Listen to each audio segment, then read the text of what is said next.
Good morning, everyone. All right, so I'm going to go ahead and present these and share the notes on Mexico. So yesterday we talked about the physical geography of Latin America. So we discussed the Caribbean, Mexico, Central America, and South America. Today we're going to just kind of talk about the cultural geography of just Mexico, and then we will move on to the Caribbean and South America in the next couple of days. Okay, so Mexico, you've probably never seen a map of Mexico where it shows all the states. You've probably just seen like a large political map of Mexico. So there are a lot of states in Mexico, and this is what it looks like. So it shows you the international boundaries, state boundaries, and then the red lines on here are the major roads, like the highways. And you can see that their highways actually connect to our major highways in Texas and Arizona and New Mexico. So it's pretty cool. Okay. So population patterns. So Mexico, the people that live there are descendants of a couple of people. Really, they're descendants of Native Americans.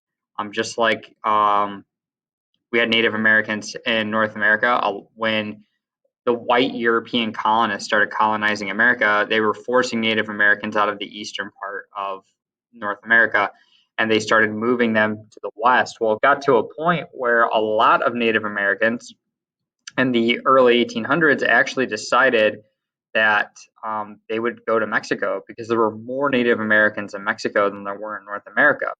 So they kind of left, and some of them would go to Mexico, some of them would just move to plantations and Indian reserves in the United States.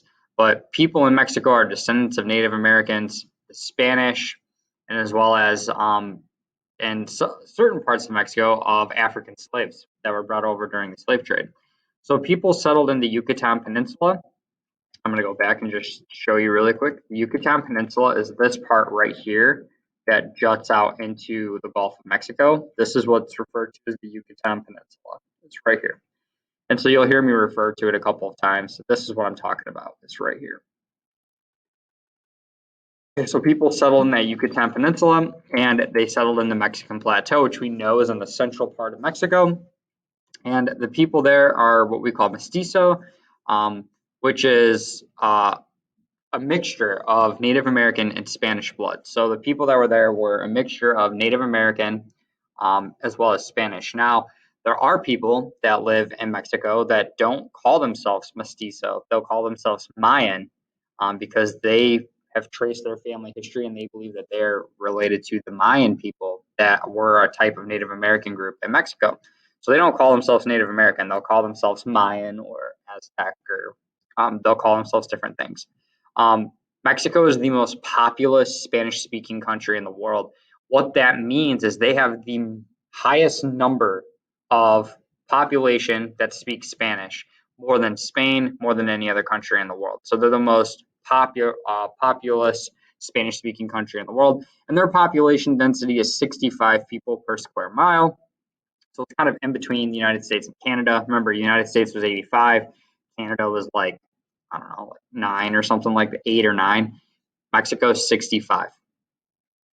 Okay, so urban areas. This is Mexico City. This is the largest city in Latin America. It has 17.4 million people in it. That's huge. Think about it. Chicago has 3 million, and it's the third largest city in the United States. New York is the largest city in the United States, and it has 7 million people in it.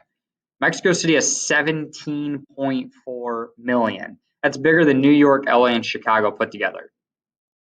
Just think about that, how big that city is. It's big as New York, LA, and Chicago put together. And Mexico City is the fifth largest city in the world, which means there's 4 cities in the world that are bigger than this. Isn't that crazy? We'll talk about them too, but it's just crazy to think about. So these are some photos of Mexico City. It's very modern in some parts, and then in other parts, it's more historic. You know, there's Catholic cathedrals that were built by the Spanish missions. There's all these historic buildings that were built in Mexico City. And then if you go to the remote parts of Mexico City, you can actually see ruins from the Aztecs, and we'll talk about them here in a second. But Mexico City, very cool city, very big. If you go to Mexico City and you're not with someone who is from Mexico City. So like just say like you and a group of friends later on in a couple of years decide you're going to go to Mexico City, make sure you get like a tour guide. You can hire guides like locals that will kind of take you on tours of where to go and stuff. Make sure you get one of those because if you try to just navigate it yourself and like figure out what to do, you're going to get lost. It's a huge city. Check it out. Okay. Yeah, so 75% of people live in cities. It's due to the limited farmland in rural areas. A megacity is a city with more than 10 million people. So Mexico City is a mega city because it has more than 10 million people in it.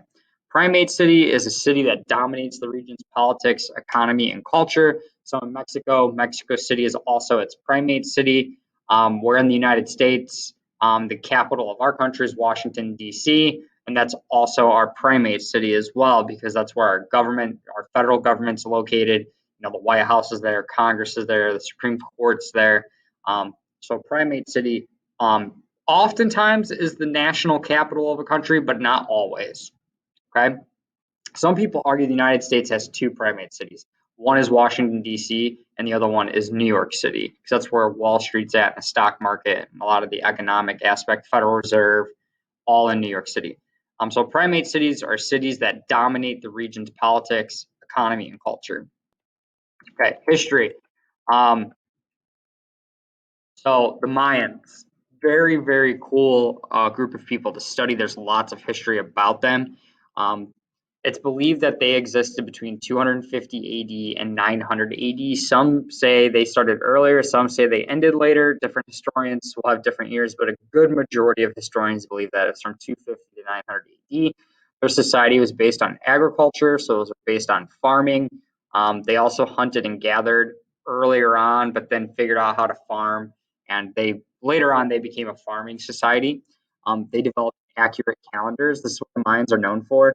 This is what a Mayan calendar looks like. It's a wheel, and the different notches and symbols mean different months. And they would be associated with the stars in the sky. And so they could tell based upon the constellations and the placement of the moon and the different things they could see in the sky, they knew like where the Earth was at in its rotation around the sun. And that coincided with the calendar that consisted of 12 months and consisted of 30 to 32 days, which is pretty remarkable that they're able to figure that out. They use glyphs, which is a picture writing that they would carve into stone. And this is what glyphs look like right here. These kind of look like stamps, but they were carvings. So it's believed that they had someone who carved it into stone, and then they would take like another piece of stone and cover it in, or I'm sorry, a piece of cloth with ink, and they would put it on there, and they would kind of rub it like a stamp, like this, and then they could stamp it onto another piece of stone, and then the next person who wasn't as skilled of an artist could actually just carve it and kind of trace it to make the writings that they would put on their pyramids and their temples and stuff like that.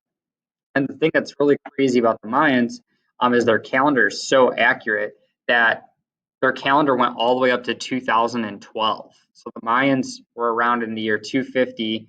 They believe to start the calendar around 400 AD is when the earliest recollection of when they started it. So from the year 400 all the way up to the year 2012, their calendar was accurate every day. It was perfectly accurate. And so that's why a lot of people, like conspiracy theorists and stuff, they thought the world was going to end in 2012 because they're like, dude, the Mayans knew what was going on.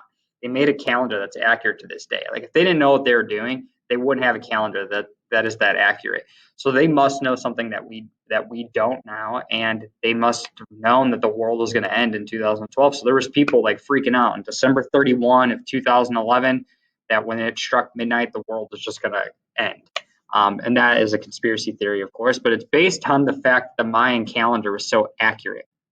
And in all reality, most historians said this, the Mayans, they disappeared abruptly. They literally just disappeared. We found entire Mayan villages and towns that were just vacant. Like you can go to Mexico right now and go to Mayan cities. They have walls and buildings and temples and pyramids and everything. And it's all that left there.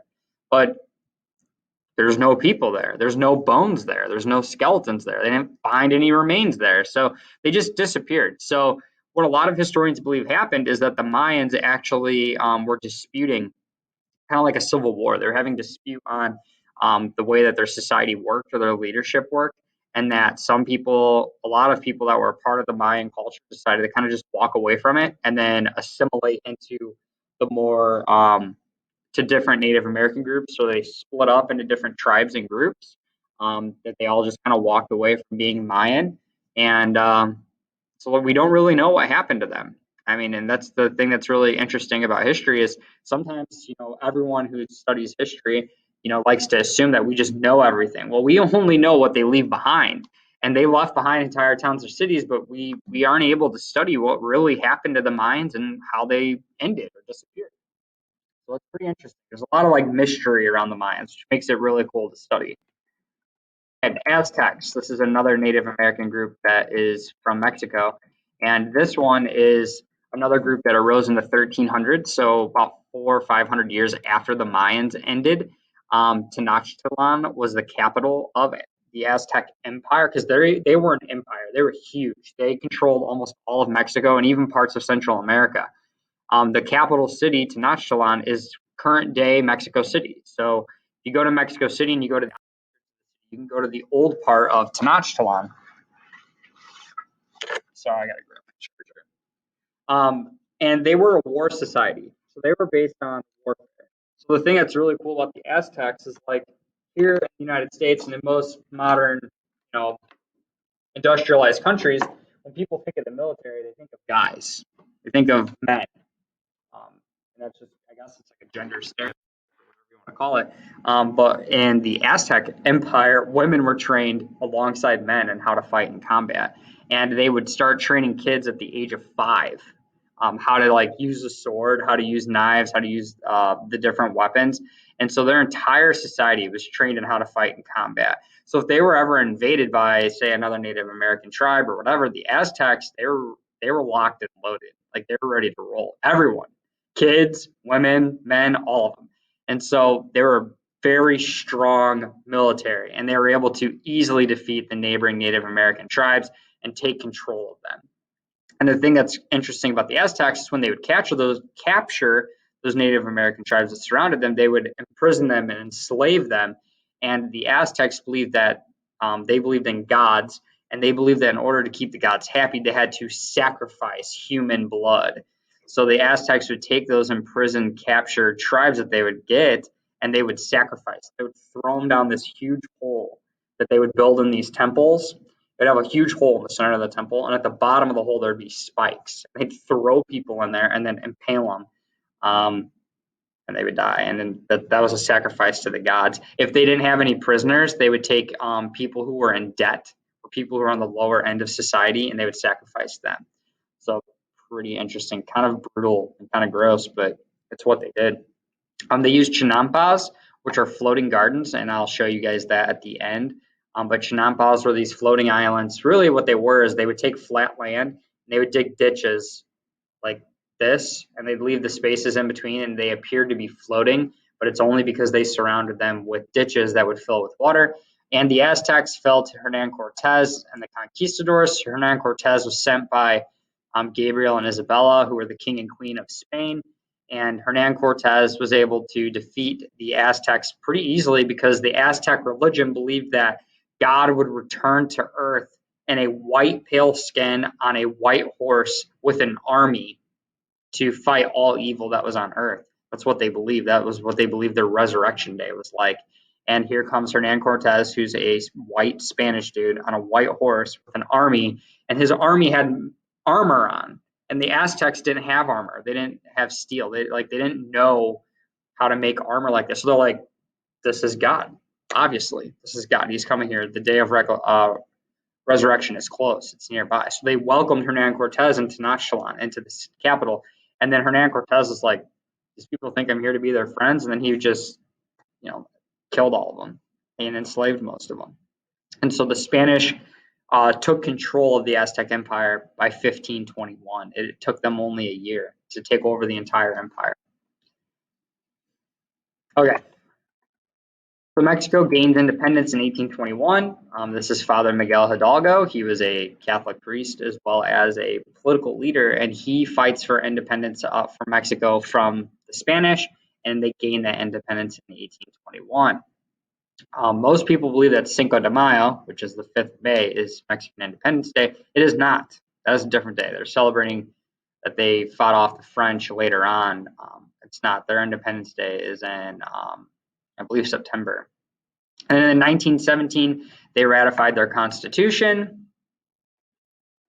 Okay, culture. So language and religion, they speak Spanish. It's the official language of Mexico. The Spanish they speak is different than Spanish in Europe. So it's a different type of Spanish, different grammar, different spelling, different dialect. 90% of Mexico population practices Roman Catholicism, so very Catholic. There are people who believe in syncretism, which is a blend of the Catholicism and the Native American beliefs. It's not as popular as Catholicism, obviously, but there are people who practice it.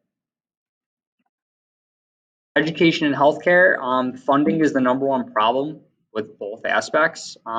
People in Mexico, they have jobs, they work, but their wages aren't as high as American or Canadian salaries are. And because that the government can't tax as much and collect as much money to reinvest into those things, thus this leads to health concerns as poverty is a huge issue and sanitation and malnutrition.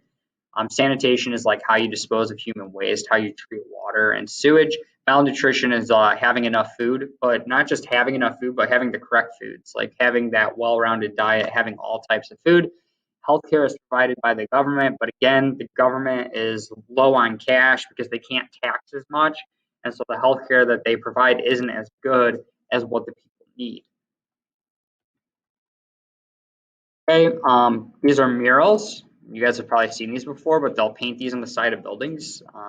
This originates from Mexico. This is a form of art style that originates from there. Mosaics, probably seen these before as well. It's like a piece of art that's made out of stones that are colored, and then they assemble the stones to create a picture or an image. Mariachi music, you've probably heard of mariachi music before. Family life, many live with extended families. So in Mexico, it's very normal that when you are a teenager, you grow up and you're almost done being a teenager, like 17, 18, 19, 20 or whatever. You'll meet someone and it's expected that you get married. You'll get married, you'll start having kids, you'll start your family, you'll have children. But when you get married and start having children, you're not going to be in your own house. You're going to live at your parents' house. And at your parents' house, be your grandparents as well. So they believe that the grandparents, the parents, the kids, and then your kids, all four generations should live in the same house.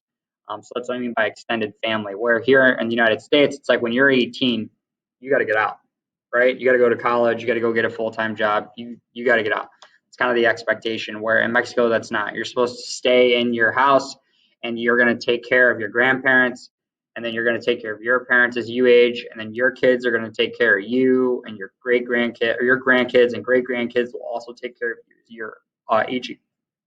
Machismo, which is male supremacy in families, which means that the father is the center of the family. Okay, sports and leisure, soccer, they call it football. Soccer is very popular. Baseball is very popular, and they have the Day of the Dead festival, which I'm sure you guys have seen that movie, Coco, right? That's about Day of the Dead. It's around October. It's around Halloween. It's different. It's not their version of Halloween. What it is, they believe that their family spirits return to Earth at the end of October, and they believe their family's spirits, their loved ones, their spirit returns to Earth. And so what they do is they have a big festival. They cook food for the spirits that come back. They have parades to scare away the evil, bad spirits. So they'll wear masks and costumes, and they make these sugar skull masks. They also make cookies that are shaped like the skulls and decorate them like that. It's super cool.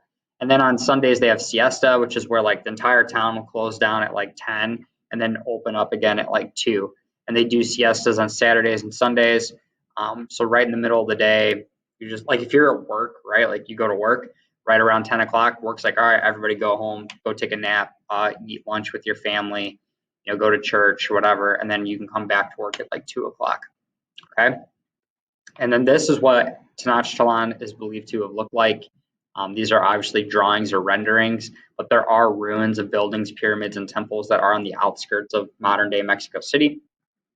These are these chinampas, these floating islands I was telling you about. So they would dig these ditches, and then when you looked at them like this, it appears that these are just islands and they're just floating in like the middle of a lake. But really, it's just they dig these out to fill the water around it. And then what's really cool about it is they dig these to be relatively shallow, so that way when they get lots of rain, it actually floods over, and that water runs over all the crops and kind of self waters them.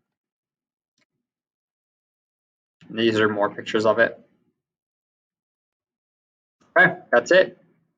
Thank you for watching.